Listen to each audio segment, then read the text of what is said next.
Hey, how are ya? Let me introduce myself. After the bright flash, I woke up and found this tag stuck to me. It said radioactive. So I guess my name is Radioactive. You can call me Radio, or you can call me Active. Just don't call me for dinner. It goes right through me. Now I have something to say.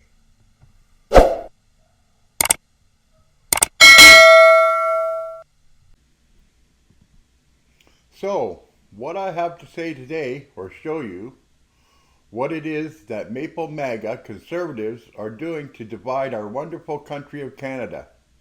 Watch this. Questions orales. Oral questions. The Honourable Leader of the Opposition.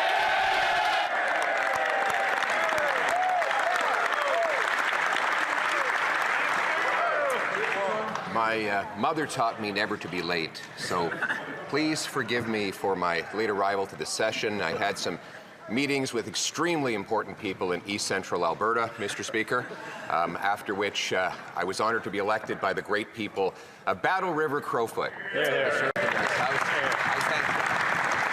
thank the great Damien Kirk who made it possible, and I thank the Prime Minister for calling a prompt by-election.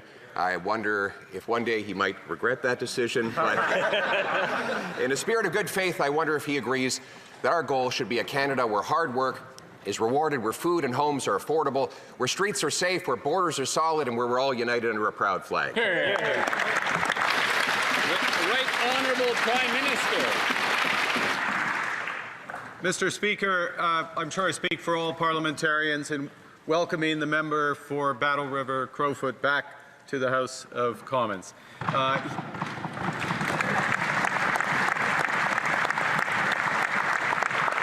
He may notice a few things have changed since he was here last. The largest women's caucus in Canadian history.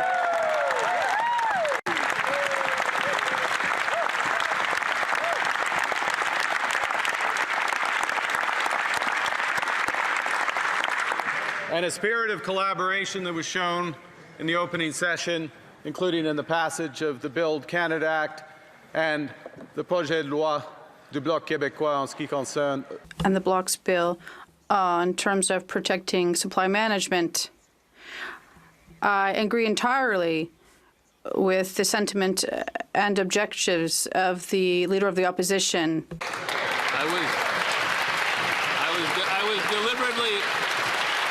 I was deliberately flexible on time because it's a special day, but now we're going to respect the 35-second limit. The Honourable Leader of the Opposition. Some things never change.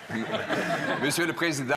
Mr. Speaker, I'd like to thank my constituents of Battlefoot Crowfoot, who we had a by-election very quickly, and sometimes the Prime Minister may regret his decision, but I think we all agree with the mission of re-establishing a Canada where hard work, an affordable home and homes and food, in safe streets and solid borders, all united under a proud flag. Does the Prime Minister agree with this? The Right Honourable Prime Minister.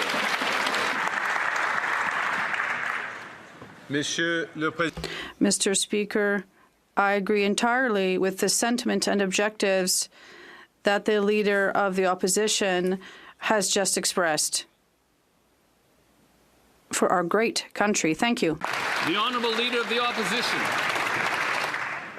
Mr. Speaker, the Prime Minister mentioned how much had changed, and it's true. I look around this place, and when I left, there was a Liberal Prime Minister who was making excuses about breaking promises, running massive deficits, costs, crime, chaos were all out of control. And whereas today, we have a Liberal Prime Minister breaking promises, making excuses, running massive deficits with costs, crime, and chaos out of control. Mr. Speaker, when will the Prime Minister match the grand promises with the real change Canadians need? The Right Honourable Prime Minister. Mr. Speaker, I understand the Minister, or the Minister, promotion. Former member. Come on over. I understand the Leader of the Opposition was busy. He missed the largest tax cut for 22 million Canadians. He missed the cut on the GST for new homes. He missed eliminating all federal barriers to trade. He missed, I hope I'll have another opportunity to finish a very long list of what the Leader of Opposition. The Honourable Leader of the Opposition. And so, Pierre Poilievre's lies and division begin right away. He wastes no time. He has such a hard-on to be Prime Minister. Mark Carney rebuts them well. The Honourable Leader of the Opposition. Dans l'esprit. In a nonpartisan spirit, we're simply going to insist that the Prime Minister adhere to his own promises. He promised the strongest growth in the G7 for our economy, and now our economy is declining the fastest in the G7. He also promised that food would cost less. It's more, and food inflation is accelerating. He promised a budget in October,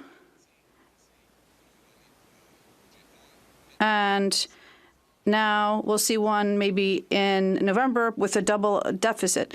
So, inaudible. Prime Minister.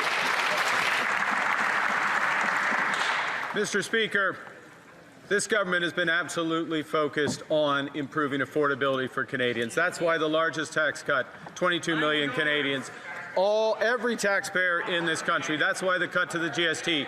That's why the launch of Build Canada Homes, which will reduce the cost of home building in this country. That's why we back the CRTC to get broadband costs down for Canadians. We are building the strongest economy throughout the worst crisis in our history. The Honourable Leader of the Opposition. In the spirit of nonpartisanship, we are simply going to hold this Prime Minister to his own promises. He promised that he would spend less. He's already spending 8% more. He promised the budget would be in October. Now he says it will be in November, more than halfway through the fiscal year. He promised that his government would have a smaller deficit than Justin Trudeau. Instead, now we hear that it might even be double. So a trivia question. Can the Prime Minister tell us, has there ever been a Prime Minister who has successfully doubled the deficit without even introducing a budget? The Right Honourable Prime Minister. It's a trick question.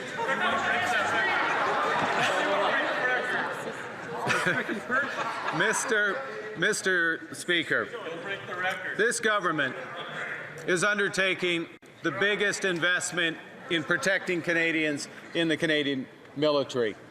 Doubling our investment in the Canadian military from last year when this member last sat in the House by the end of this decade. This government, there's more. The Honourable Leader of the Opposition. There's a lot more debt is what there is, Mr. Speaker. A lot more debt than we ever imagined would be possible. This is a Prime Minister who said we'd have the fastest growing economy in the G7. We have the fastest shrinking economy in the G7. He said grocery prices would go down. They're going up faster than ever before. He promised to create jobs. He has the second highest unemployment in the G7.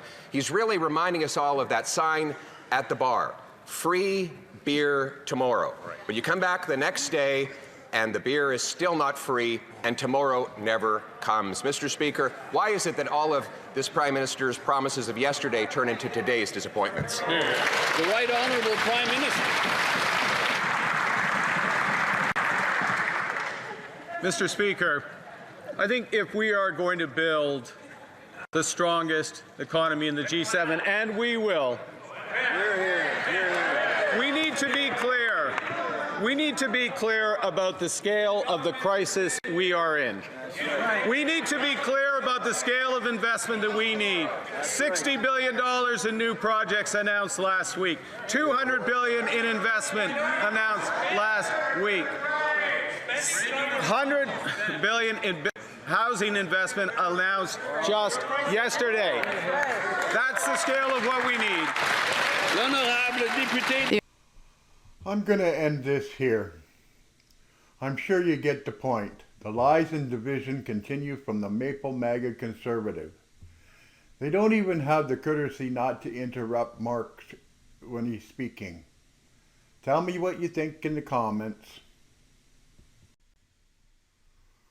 Well, that's it for today. You know what to do down there. Bye.